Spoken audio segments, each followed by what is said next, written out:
Hello നമസ്കാരം. കഴിഞ്ഞ KAS preliminary എക്സാമിനേഷന് നമുക്ക് വന്നിട്ടുള്ളൊരു ചോദ്യമായിരുന്നു, അശോക ചക്രവർത്തി ദക്ഷിണേന്ത്യയിൽ ഇൻട്രൊഡ്യൂസ് ചെയ്ത സ്ക്രിപ്റ്റ് ഏതാണെന്നുള്ളത്.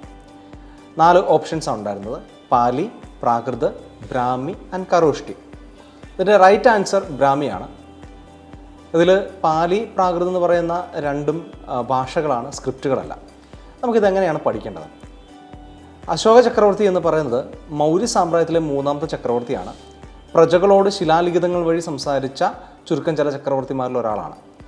അദ്ദേഹത്തിൻ്റെ ശിലാലിഖിതങ്ങൾ അഫ്ഗാനിസ്ഥാൻ മുതൽ ദക്ഷിണേന്ത്യയിൽ നമ്മുടെ ഗോദാവരി നദിയുടെ തീരത്ത് വരെ നമുക്ക് കാണാൻ വേണ്ടി കഴിയും. ഇതിൽ അറമായിക്ക്, ഗ്രീക്ക് തുടങ്ങുന്ന ഭാഷകൾ നോർത്ത് വെസ്റ്റേൺ റീജിയനിൽ അദ്ദേഹം ഉപയോഗിച്ചിരുന്നു. അതാത് ലിഖിതങ്ങളാണ് അതിന് ഉപയോഗിക്കുകയും ചെയ്തിരുന്നത്. അതേ സമയത്ത് പ്രാകൃത് എന്ന് പറയുന്ന ഭാഷ നോർത്ത് വെസ്റ്റേൺ റീജിയനിൽ എഴുതാൻ ഉപയോഗിച്ചിരുന്നത് കരോഷ്ടി എന്ന് പറയുന്ന ഒരു സ്ക്രിപ്റ്റ് വഴിയായിരുന്നു.